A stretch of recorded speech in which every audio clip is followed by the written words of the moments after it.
morning, everybody. It's Kim from Patriot Garden, and today we're going to talk about bugs.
So bugs are something that gardeners deal with every day. We have to be creative. We have to be quicker than the bugs. We have to come up with things that are healthy for us, especially for organic gardeners.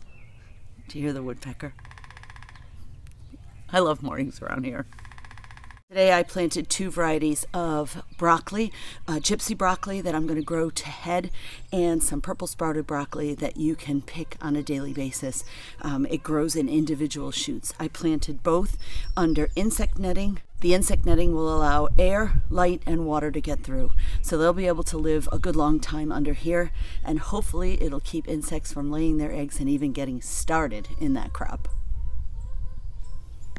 And there are certainly many ways to manage pests in your garden, but you have to remember that you're going to have some pest damage.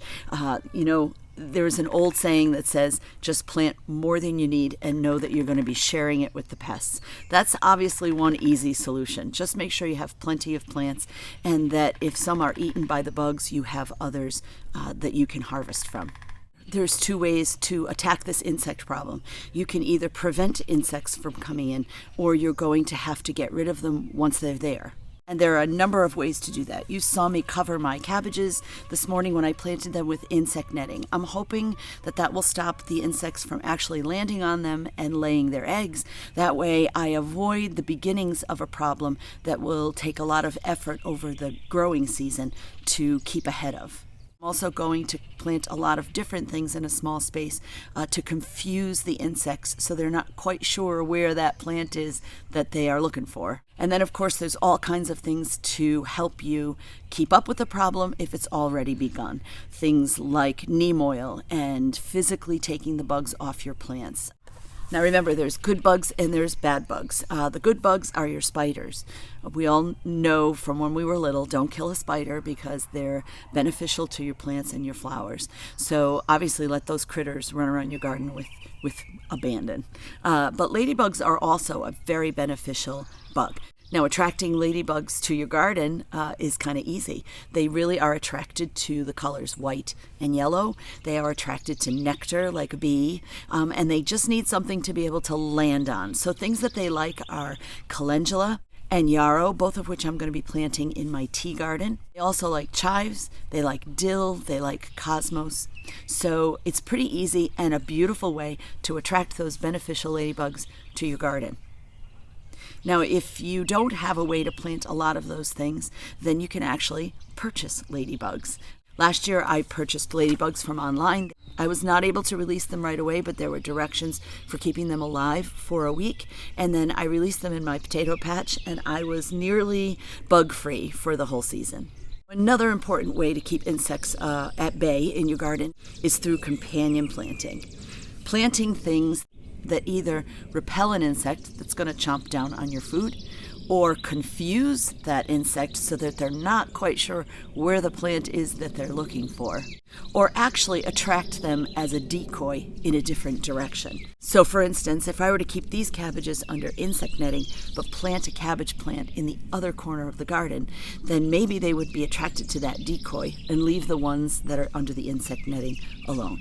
So we all know the traditional companion plants like basil and marigolds near your tomatoes, but there are some other ones that you might consider. Nasturtium is a great companion plant throughout the garden, in every bed. If you have raised beds, make sure there's nasturtium near or around those beds. Nasturtium not only is a plant that's going to help the nitrogen content of the soil, it's also edible, and they are beautiful. Now, they tend to take over. They have a vining habit, but they are beautiful, and they come in many different colors. So I plan on putting nasturtiums in every area of the garden. Borage is another good idea, along with marigold, that will actually confuse and repel a tomato hornworm, which, if you are familiar with tomato hornworm, are pretty much the most disgusting bugs in your garden. Big and juicy, and not even my chickens will eat them. Keeping insects at bay in your garden is going to take some effort. It's going to take some creative solutions. The one thing you don't want to do, and it's not just because you're an organic gardener and you decide to use no chemicals. Using an insecticide in particular is going to do more harm, I believe, to your garden than good. It's going to hurt the beneficial bugs that you need in your garden, and it could create an issue where you're not sure when and if your food is safe. If you are the kind of person that loves to just snack in your garden on a daily basis while you're working, you don't want to use an insecticide. So just to recap, we're going to find ways to decoy and attract bugs in a different direction. We're going to find ways to keep them from laying eggs on your plants, like insect netting. You're going to find ways to confuse them and repel them through companion planting and very thick planting of a multitude of plants together so that those insects are not quite sure where to attack. The last thought is, be resolved that you're going to be sharing your garden with Mother Nature, and she may not be tamed in the way that you would like to.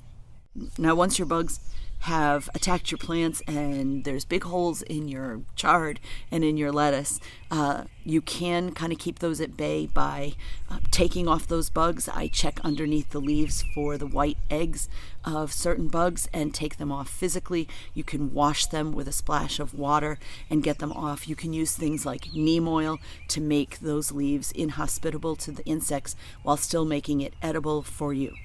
But we'll talk more about that stuff as the garden gets kicking, and when I see a problem, I'll make a video about it and we can talk about how I solved that problem. But in planning for your garden, you're going to think about beneficial insects, beneficial plants, and kind of make your plan for keeping insect damage as controlled as you possibly can. Have a great weekend. Don't forget to subscribe and leave a like or a comment. That'll help get this channel off the ground. Happy gardening.